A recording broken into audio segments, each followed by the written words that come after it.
Hello बच्चों, कैसे हो आप सब। सुप्रभात बच्चों। बेटा तोड़ती पत्थर हमने कविता थी, समझ ली थी। अब चैप्टर है हमारा अगला, सदाचार का ताबीज। सदाचार का ताबीज क्या है? सदाचार क्या होता है? सदाचार होता है एक अच्छा आचरण, एक अच्छा और सच्चा आचरण, यानी व्यवहार हमारा जो होता है। तो आचरण को सदाचार, सत्य प्लस आचार, सदाचार यानी अच्छा आचरण। उसमें अच्छे आचरण में क्या क्या आ जाता है? अपने कार्य के प्रति विश्वास भी होता है, यानी अपना कोई भी कार्य करते हैं तो उसके प्रति उसे तल्लीनता से करते हैं, उसे विश्वास से करते हैं, अच्छे से करते हैं, उसके प्रति पूरा विश्वास होना चाहिए। तो सच्ची सोच, अपने कार्य के प्रति अपनी सोच कैसी है कि अब मुझे ये कार्य करना है, इसमें मुझे क्या बचाना है, कैसे करना है, तो वो न हो। सच्ची सोच हो, निष्पक्षता हो, भले ही उसके बीच में कोई भी कुछ भी हो, लेकिन निष्पक्ष हो, कोई भी कार्य करें, स्पष्टवादिता भी हो, स्पष्टता हो, उसमें स्पष्टता हो, पारिश्रमिक हो, अपने कार्य के प्रति परिश्रम, यानी हमें जितना मिलता है कम से कम हम उसके अनुसार उसे दें, तो वो परिश्रम। ये सब सदाचार में आता है। सदाचार का विलोम क्या है? सदाचार यानी अच्छा आचरण, इसका विलोम है भ्रष्टाचार। तो चैप्टर में हमारे भ्रष्टाचार के बारे में ही बताया गया है। तो भ्रष्टाचार क्या होता है?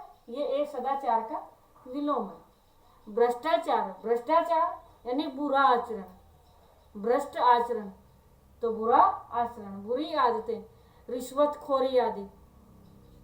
अपने स्वार्थ के प्रति लालच, यानी हमें कोई काम मिल गया, कोई भी जॉब है या कुछ ऐसा काम है या मजदूरी जो भी है, और उसके प्रति लालच, यानी सामने देखते हैं तो कुछ और कहते हैं और काम करते हैं, पीछे होते हैं तो काम नहीं करते हैं, लापरवाही करते हैं।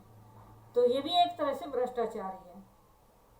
या अपने कार्य के प्रति यानी तल्लीनता तो होती ही नहीं, तो अपने कार्य के प्रति लापरवाही भी, और रिश्वतखोरी यानी पैसा लेना वगैरह, ऐसे काम न करना, कोई बहाने बनाना कुछ, ये सब किस में आता है?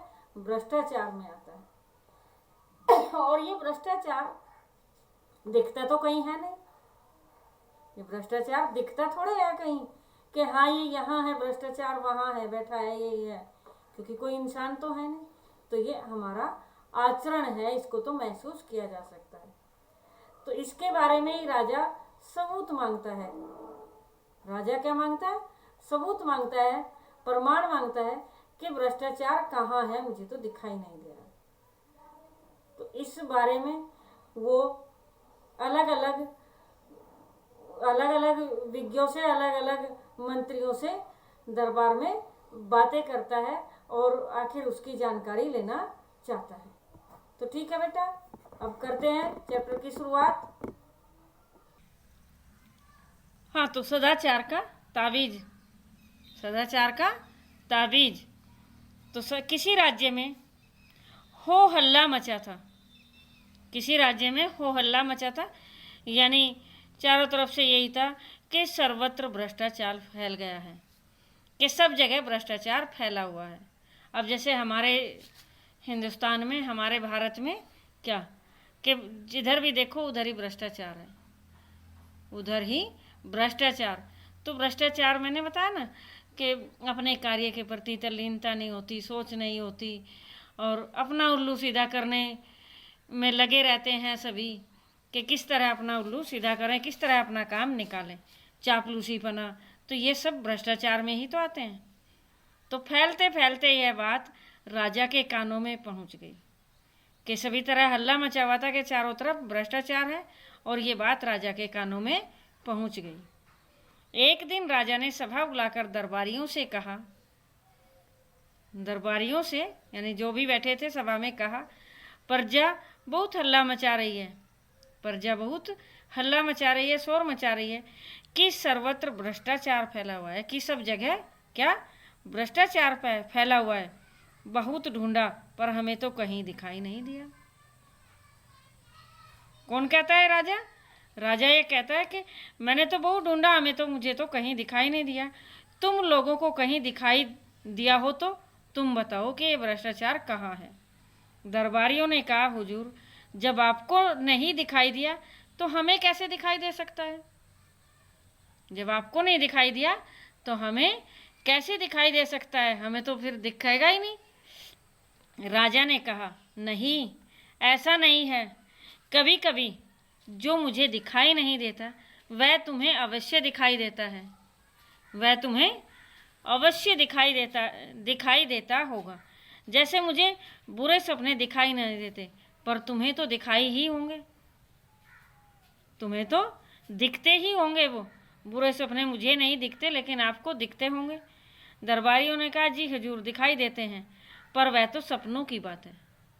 पर वो बात तो सपनों की है, हकीकत नहीं है। राजा ने कहा, फिर तो तुम लोग सारे राज्य में ढूंढ कर देखो कि भ्रष्टाचार कहाँ छिपा बैठा है। कि राज्य में ढूंढो भ्रष्टाचार कहाँ छिपा हुआ है। अब बताओ, भ्रष्टाचार ऐसे मिल सकता था? क्योंकि वो तो हमारी आदतें हैं, वो तो आचरण है। अगर कहीं मिल जाए तो हमारे देखने के लिए नमूना अवश्य लेते आना। अगर कहीं भी मिल जाए तो राजा ने क्या कहा, हमारे देखने के लिए नमूना आपको लेकर आना है, अवश्य लाना है। हम भी तो देखें कि होता क्या है ये, कि हाँ क्या होता है, कैसा है ये आचरण। एक दरबारी ने कहा, हुजूर, वह हमें नहीं दिखेगा। एक दरबारी ने क्या कहा कि हुजूर, वह हमें नहीं दिखेगा। सुना है वह बहुत बारीक होता है। सुना है वह बहुत बारीक होता है। हमारी आंखें आपकी विराटता देखने की इतनी आदी हो गई हैं कि हमें बारीक चीजें दिखती ही नहीं। क्या कहता है दरबारी? क्या कहते हैं कि हमारी आंखें तो बस आपकी विराटता को देखती हैं, आपकी जो विराटता रूप है उसको देखती हैं, उसको देखने की आदी हो गई हैं कि हमें बारीक चीज़ें दिखती ही नहीं है, कि जो बारीक चीज़ें हैं वो हमें नहीं दिखती। यदि हमें भ्रष्टाचार दिखा भी तो उसमें हमें आपकी ही छवि दिखेगी। अगर भ्रष्टाचार कहीं दिख भी गया तो हमें तो उसमें तब भी आपकी छवि ही दिखेगी, क्योंकि हमारी आंखों में तो आपकी ही सूरत बसी हुई है। दरबारी चापलूसी हैं, पूरे चापलूस करने वाले हैं, तो वो इस तरह यानी उसको बहका रहे हैं कि हमें तो आपकी ही सूरत दिखाई देती है, वही बसी हुई है हमारी आंखों में। तो हुजूर, हमारे राज्य में एक जाति रहती है जिसे विशेषज्ञ कहते हैं। एक जाति क्या है? जिसे विशेषज्ञ कहते हैं। इस जाति के पास एक ऐसा अंजन होता है, एक ऐसा अंजन होता है जिसे आंखों में आंज कर वे बारीक चीज भी देख लेते हैं। एक ऐसा सुरमा होता है जिसको देखकर क्या कहते हैं, आंज कर आंखों में डाल लेते हैं और बारीक चीज भी वो देख लेते हैं। मेरा निवेदन है कि उन विशेषज्ञों को बुलाकर उन्हें ही भ्रष्टाचार को ढूंढने का कार्य सौंपा जाए। उन्हें बुलाया जाए और भ्रष्टाचार को ढूंढने का कार्य उनको ही दे दिया जाए, सौंपा जाए। राजा ने विशेषज्ञ जाति के लोगों को बुलाने का आदेश दिया। विशेषज्ञ जाति के 5 आदमी आ गए। उन्हें देखकर राजा ने कहा, सुना है हमारे राज्य में बहुत भ्रष्टाचार फैला हुआ है। उन्हें देखकर क्या कहा कि हमारे राज्य में बहुत भ्रष्टाचार फैला हुआ है, पर है वह कहाँ, यह पता नहीं चलता। तुम लोग उसका पता लगाओ, अगर मिल जाए तो पकड़कर हमारे पास जरूर लेकर आना। अगर मिल जाए तो हमारे पास जरूर लेकर आना है। विशेषज्ञों ने उसी दिन से भ्रष्टाचार को ढूंढने के लिए छानबीन शुरू कर दी। उन्होंने भ्रष्टाचार को ढूंढने की छानबीन शुरू कर दी। 2 महीने बाद वे पुण्य दरबार में उपस्थित हुए। 2 महीने बाद यानी भ्रष्टाचार को ढूंढकर देखकर कहीं मान लिया दोबारा से वो दरबार में हाजिर हुए, उपस्थित हुए। राजा ने पूछा, विशेषज्ञ तुम्हारी जांच पूरी हो गई? वो कहता है, जी सरकार। विशेषज्ञों ने नम्रता से कहा, विनम्रता से कहा यानी बड़ी सहजता से कहा, क्या तुम्हें भ्रष्टाचार मिला? राजा ने तुरंत प्रश्न उनसे किया। किनसे? जो विशेषज्ञ थे। जी बहुत सा मिला, के बहुत सा भ्रष्टाचार हमें मिला। एक विशेषज्ञ बोलता हुआ आगे बढ़ा। राजा ने हाथ बढ़ाया कि लाओ मुझे दिखाओ। उन्होंने हाथ बढ़ाया आगे कि लाओ मुझे दिखाओ, देखूं कैसा होता है भ्रष्टाचार। एक विशेषज्ञ बोला महाराज वह स्थूल नहीं सूक्ष्म है, अगोचर है। महाराज वह स्थूल नहीं है, यानी बहुत बड़ा नहीं है, सूक्ष्म है, बहुत छोटा सा है, अगोचर है। वह सब जगह सर्वत्र व्याप्त है, वह सब जगह बसा हुआ है। उसे देखा नहीं जा सकता, केवल अनुभव किया जा सकता है। क्योंकि भ्रष्टाचार तो एक आचरण है। भ्रष्टाचार क्या है? आचरण है, व्यवहार है। तो वह तो इतना छोटा है, उसको देखा नहीं जा सकता, केवल फील किया जा सकता है, अनुभव किया जा सकता है। राजा सोच में पड़ गए। बोले विशेषज्ञ तुम कहते हो कि वह सूक्ष्म है, अगोचर है और सर्वव्यापी है, यानी सब जगह प्राप्त है, सब जगह है। ये गुण तो ईश्वर के होते हैं। ये गुण तो किसके कहा उन्होंने? राजा ने किसके कहा? ईश्वर के होते हैं। तो क्या भ्रष्टाचार ईश्वर है? जो भ्रष्टाचार है तो वो क्या है? ईश्वर है। विशेषज्ञों ने कहा हाँ महाराज, भ्रष्टाचार अब ईश्वर हो गया है। भ्रष्टाचार अब क्या हो गया? ईश्वर हो गया है। एक दरबारी ने पूछा पर वह है कहाँ? पर वह है कहाँ? उसे कैसे अनुभव किया जा सकता है? विशेषज्ञों ने जवाब दिया वह सब जगह है, वह सब जगह है, वह इस भवन में भी है, यहाँ तक कि महाराज के सिंहासन में भी है। कि भ्रष्टाचार इस भवन में भी है और यही नहीं, महाराज का जो सिंहासन है इसमें भी है, सिंहासन में है। तो यह कहकर राजा साहब तो उछलकर दूर खड़े हो गए कि सिंहासन में भ्रष्टाचार है। तो वो तो उछलकर और दूर खड़े हो गए कि सिंहासन में भी भ्रष्टाचार है। विशेषज्ञों ने कहा हाँ सरकार, सिंहासन में भी है। पिछले माह इस सिंहासन पर रंग करने वाले के लिए जिस बिल का भुगतान किया था वह बिल झूठा था। कि पिछले महीने में क्या हुआ था? सिंहासन पर रंग करवाया गया था और जिस बिल का भुगतान किया गया था वह बिल झूठा था, यानी सच नहीं था। वह वास्तव में दुगुने दाम का था, यानी खर्च कम हुआ था और बिल 2 गुना बना दिया गया था। आधा पैसा बीच वाले खा गए। आधा पैसा जो बिल बनाया तो बीच में थे जो, वे खा गए। इसी तरह आपके पूरे शासन में भ्रष्टाचार फैला है और वह मुख्यतः घूस के रूप में है। वह मुख्यतः कैसा है? घूस के रूप में है, रिश्वत के रूप में है। यानी विशेषज्ञों की बात सुनकर राजा चिंतित हो गए कि आखिर इन्होंने पता लगा लिया भ्रष्टाचार का क्या है। तो विशेषज्ञों की बात सुनकर राजा क्या हो गए? चिंतित हो गए और भ्रष्ट दरबारियों के एक तो कान खड़े हो गए। अब जो जिनका व्यवहार अच्छा नहीं था, जो भ्रष्ट थे दरबारी, तो उनके तो कान खड़े हो गए। आखिर इनको पता चल जाएगा, अब हम पकड़े जाएंगे। राजा ने कहा यह तो बड़ी चिंता की बात है, हम भ्रष्टाचार को पूर्ण रूप से मिटा देना चाहते हैं। हम भ्रष्टाचार को पूर्ण रूप से मिटा देना चाहते हैं विशेषज्ञों। क्या विशेषज्ञ कि हम भ्रष्टाचार को पूर्ण रूप से मिटा देंगे। विशेषज्ञों क्या तुम बता सकते हो वह कैसे मिट सकता है? विशेषज्ञों को पूछता है कि तुम बता सकते हो कैसे मिट सकता है? विशेषज्ञों ने कहा हाँ महाराज, हमने उसकी भी योजना तैयार कर ली है। हमने अब उसकी योजना तैयार कर ली है। भ्रष्टाचार मिटाने के लिए राज्य की व्यवस्था में बहुत सारे परिवर्तन करने होंगे। जो राज्य की व्यवस्था है तो उसमें हमें परिवर्तन करने पड़ेंगे। एक तो भ्रष्टाचार के सारे अवसर मिटाने होंगे। एक तो क्या कहा? भ्रष्टाचार के सारे जो अवसर हैं वो मिटाने होंगे। जैसे ठेका है तो ठेकेदार, ठेका है तो ठेकेदार है, और ठेकेदार है तो अधिकारियों के लिए घूस है। ठेका मिट जाए तो उसकी घूस स्वतः ही मिट जाएगी। कि ठेका दिया जाता है किसी काम का तो ठेकेदार हैं और अधिकारियों के लिए अब घूस है। कैसे? यानी भाई कोई ठेका लेते हैं, अब 2-3 खड़े हो जाते हैं कि मुझे ठेका चाहिए, मुझे चाहिए, तो अधिकारियों को वो घूस देते हैं और अधिकारी उसी जो ज़्यादा पैसे देता है उसी के पक्ष में वो ठेका दे देता है। तो वे सारे इस तरह के अवसर मिटाने होंगे। तो ठेका मिट जाएगा तो घूस अपने आप ही मिट जाएगी। इसी तरह और भी बहुत सी चीज़ें हैं।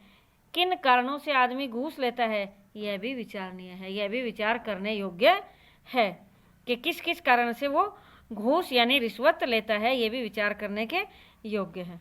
राजा ने कहा, अच्छा तुम अपनी योजना रख जाओ, जो तुम्हारी योजना है तो वो रख जाओ मेरे पास, हम और हमारे दरबारी उस पर विचार करेंगे। विशेषज्ञ चले गए। राजा ने दरबारियों के साथ मिलकर भ्रष्टाचार मिटाने की योजना पर विचार किया। दरबारियों के साथ मिलकर जो भ्रष्टाचार था उसको मिटाने की योजना पर विचार किया। विचार करते करते दिन बीतने लगे। भ्रष्टाचार का कोई समाधान न निकलते देख राजा का स्वास्थ्य बिगड़ने लगा कि कोई समस्या का समाधान नहीं निकला भ्रष्टाचार का, तो राजा का स्वास्थ्य जो था वो बिगड़ने लगा। तब एक दिन एक दरबारी ने कहा, महाराज चिंता के कारण आपका स्वास्थ्य बिगड़ता जा रहा है। क्या चिंता है आपको? तो आपका स्वास्थ्य बिगड़ता जा रहा है। उन विशेषज्ञों ने तो आपको यह ऐसी योजना देकर झंझट में डाल दिया कि ऐसी योजना दे गए तो आपको तो झंझट में डाल दिया और इस कारण आपका स्वास्थ्य भी बिगड़ता जा रहा है। राजा ने कहा, पर करें क्या? राजा ने क्या कहा? पर करें क्या? तुम लोगों ने भी भ्रष्टाचार मिटाने की योजना का अध्ययन किया है, तुम्हारा क्या मत है? कि भ्रष्टाचार मिटाने की योजना का अध्ययन तुम लोगों ने भी किया है, अब तुम अपने विचार बताओ, तुम्हारे विचार क्या हैं? क्या उसे प्रयोग में लाना चाहिए? जो विचार योजना है तो उसे प्रयोग में ले आए। दरबारियों ने कहा, महाराज यह योजना क्या है? ये तो एक मुसीबत है। इसके अनुसार तो राज्य में कितने ही उलटफेर करने पड़ेंगे। इसके अनुसार तो राज्य में क्या करना होगा? कितने ही उलटफेर करने पड़ेंगे। उनसे जनता को कितनी परेशानी होगी। सारी जो व्यवस्था है उलट पलट हो जाएगी। जो सारी व्यवस्था बनाई हुई है वो सब उलट पलट हो जाएगी। तो चला आ रहा है उसे बदलने से नई नई कठिनाइयाँ पैदा हो सकती हैं। जो अब चलता आ रहा है और उसको बदलेंगे तो बहुत सारी कठिनाइयाँ हो जाएंगी। हमें तो कोई ऐसी तरकीब निकालनी चाहिए जिससे बिना कुछ उलटफेर किए भ्रष्टाचार मिट जाए, कि कुछ उलटफेर ना करें, कुछ व्यवस्था में परिवर्तन ना करें और ऐसे ही भ्रष्टाचार मिट जाए। राजा साहब बोले, मैं भी यही चाहता हूँ, पर यह संभव कैसे हो? पर यह संभव कैसे होगा? हमारे परपितामह को तो जादू आता था। अपने पूर्वजों को कहता है, वो अपने पूर्वजों को कहता है परपितामह को तो जादू आता था, हमें वह भी नहीं आता। तुम लोग ही कोई उपाय सोचो। फिर दरबारी दूसरा उपाय खोजने में जुट गए कि दूसरा उपाय कोई उसमें खोजने में जुट गए। एक दिन दरबारियों ने राजा के सामने एक साधु को पेश किया और कहा, महाराज यह एक पहुँचे हुए साधक हैं। महाराज ये एक क्या कहा? पहुँचे हुए साधक हैं कि बहुत कुछ जानते हैं। इन्होंने कठिन तपस्या करके सदाचार का तावीज बनाया है, कि बहुत तपस्या की है और सदाचार का तावीज बनाया है। यह तावीज मंत्रों से सिद्ध है, यह तावीज मंत्रों से सिद्ध है और उसे बांधने से आदमी एकदम सदाचारी होता है। अगर उस तावीज को बांध ले तो वो एकदम से क्या हो जाता है? सदाचारी, अच्छे आचरण वाला हो जाता है। राजा ने आश्चर्य से साधु को देखा। राजा की मन स्थिति को समझते हुए साधु ने अपने झोले से तावीज निकालकर उनको दे दिया। राजा ने उसे देखा और बोले, हे साधु, इस तावीज के विषय में मुझे विस्तार से बताओ। इससे आदमी कैसे सदाचारी हो सकता है? कि सारी विस्तार से सारी योजना बताओ, यानी कैसे सदाचारी हो सकता है मनुष्य। साधु ने समझाया, महाराज भ्रष्टाचार और सदाचार मनुष्य की आत्मा में होता है। कहाँ होता है भ्रष्टाचार और सदाचार? दोनों मनुष्य की आत्मा में होता है, मनुष्य के विचारों में होता है, बाहर से नहीं आता। जब विधाता मनुष्य को बनाता है तब किसी की आत्मा में ईमानदारी की कल फिट कर देता है। किसी की आत्मा में क्या कर देता है? ईमानदारी होती है, और किसी की आत्मा में बेईमानी की। यानी सबके विचार भगवान अलग अलग बनाता है, मान लिया, तो किसी में ईमानदारी होती है तो किसी मनुष्य के अंदर, किसी मनुष्य की आत्मा में बेईमानी होती है। इस कलमे से ईमानदारी या बेईमानी के स्वर निकलते हैं। इस कलमे से यानी इस आत्मा में से है ईमानदारी या बेईमानी के स्वर निकलते हैं, जिन्हें आत्मा की पुकार कहते हैं। आत्मा की पुकार के अनुसार ही आदमी काम करता है। अब अंतरात्मा है, अब किसी की अंतरात्मा गवाही देती है कि ये काम करना चाहिए, किसी की अंतरात्मा कि कोई बात नहीं, करना चाहिए ये काम। तो आत्मा की गवाही होती है, यानी आत्मा की पुकार होती है, तो आदमी उसी के अनुसार कार्य। तो आत्मा की बेईमानी के स्वर निकलते हैं, तो इन्हें क्या कहते हैं? आत्मा की पुकार कहते हैं। आत्मा की पुकार के अनुसार ही आदमी कार्य करता है। प्रश्न यह है कि आत्मा से बेईमानी के स्वर निकलते हैं, उन्हें दबाकर ईमानदारी के स्वर कैसे निकाले जाएं? जो बेईमानी के स्वर आते हैं तो उन्हें दबाकर ईमानदारी के स्वर कैसे निकाले जाएं? मैं कई वर्षों से इसी चिंतन में लगा था। मैंने कई वर्षों की तपस्या के बाद यह सदाचार का ताबीज बनाया है। कई वर्षों की तपस्या के बाद यह सदाचार का ताबीज बनाया है। यह जिस आदमी की भुजा पर बंधा होगा वह सदाचारी हो जाएगा। मैंने कुत्ते पर इसका प्रयोग किया है। वो क्या कहता है वो महाराज कि मैंने कुत्ते पर इसका प्रयोग किया। यह ताबीज गले में बांध देने पर कुत्ता भी रोटी नहीं चुराता है। अगर ताबीज गले में बांध दिया तो कुत्ता भी रोटी नहीं चुराता है। इसका अर्थ यह है कि इस ताबीज से सदाचार के स्वर निकलते हैं। इस ताबीज से क्या निकलते हैं? सदाचार के स्वर निकलते हैं। जब किसी की आत्मा बेईमानी के स्वर निकालने लगती है तब इस ताबीज की शक्ति उस आत्मा का गला घोट देती है और आदमी को ताबीज से ईमानदारी के स्वर सुनाई देने लगते हैं।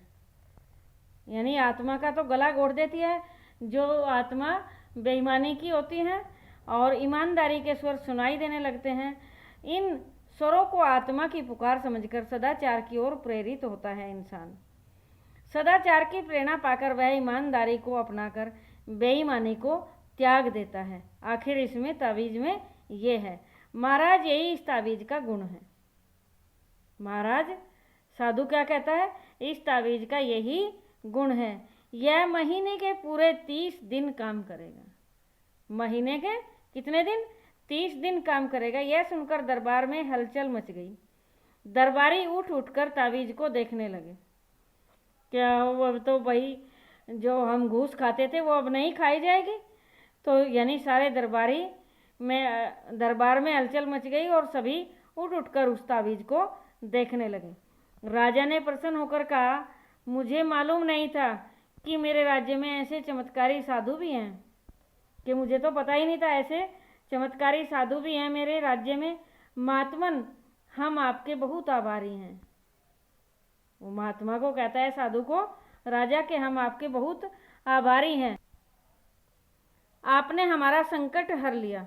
हम सर्वव्यापी भ्रष्टाचार से बहुत दुखी थे कि सब जगह फैला हुआ है भ्रष्टाचार, तो हमसे इससे बहुत दुखी थे। मगर हमें लाखों नहीं करोड़ों ताबीज चाहिए। महाराज यानी राजा क्या कहता है कि हमें लाखों नहीं करोड़ों ताबीज चाहिए। हम राज्य की ओर से ताबीज बनाने का एक कारखाना खोल देते हैं। आप उसके मुख्य प्रबंधक बन जाएं और अपनी देखरेख में शीघ्रता से बढ़िया ताबीज बनवाएं।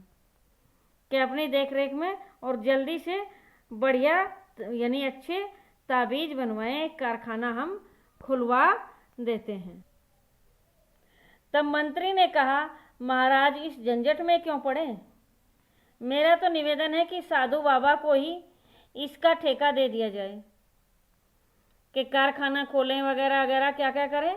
तो मेरा निवेदन तो आपसे ये है कि साधु बाबा को इसका ठेका दे दिया जाए। वे अपनी मंडली से ताबीज बनवाकर हमें दे देंगे कि इनके साथ इनकी मंडली है, इनके साथ और साधु हैं, तो उन्हीं से ताबीज बनवाएंगे और हमें बनवा कर दे देंगे। राजा को मंत्री का यह सुझाव पसंद आया। साधु को ताबीज बनाने का ठेका दे दिया गया। अब आखिर यहाँ भी ठेका आ गया है ना। तो इस तरह यानी भ्रष्टाचार यहाँ भी हो गया।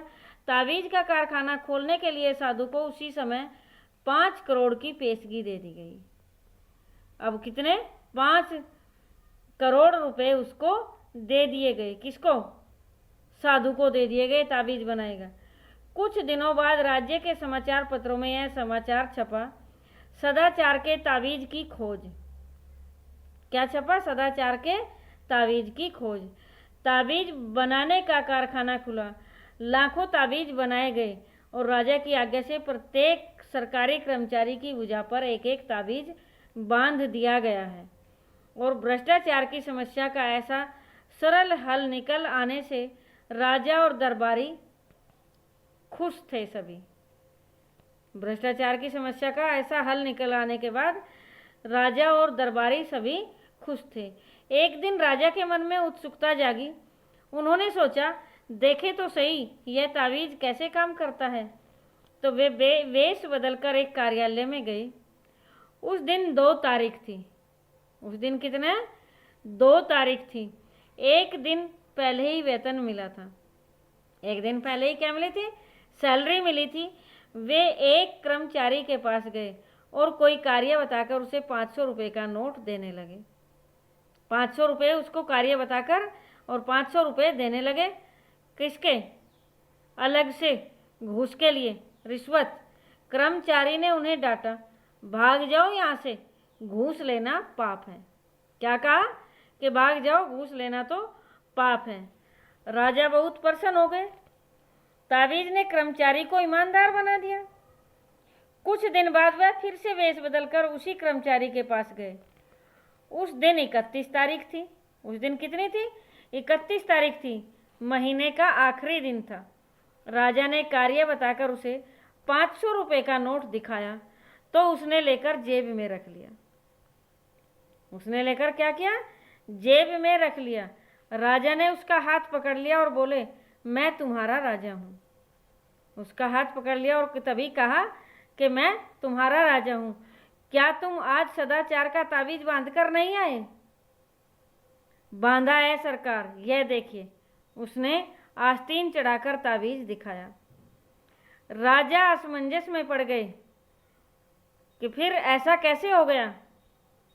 यानी फिर भी समस्या वही की वही रह गई, तो ऐसा कैसे हो गया। उन्होंने ताबीज कान पर लगाकर सुना। उन्होंने ताबीज क्या किया? कान पर लगाकर सुना। ताबीज से स्वर निकल रहे थे, अरे आज 31 है, आज तो ले लो। अरे आज 31 है, आज तो ले लो। तो आखिर इस तरह भी हो जाता है। तो ये अंधविश्वास था, इस तरह कुछ नहीं था उसमें। ये तो बहकावे वाली बात थी। तो 31 यानी उसमें जो विचार बने हुए थे, हमारी सोच बनी हुई थी कि 30 तारीख तक हमें क्या, 30 तक हमें वो नहीं लेना है, हम पकड़े जाएंगे। क्योंकि उसमें 30 तारीख तक कहा था, तो हम पकड़े जाएंगे। लेकिन 31 तारीख उसमें नहीं आई थी, तो इस कारण यानी उनके विचार, उनके आत्मा में ये हो गया कि आज तो कुछ नहीं हो सकता, आज तो हम घूस ले सकते हैं, रिश्वत ले सकते हैं। क्योंकि हमारी आत्मा की पुकार जो है वही सब कुछ है, हमारी सोच जो है वही सब कुछ है।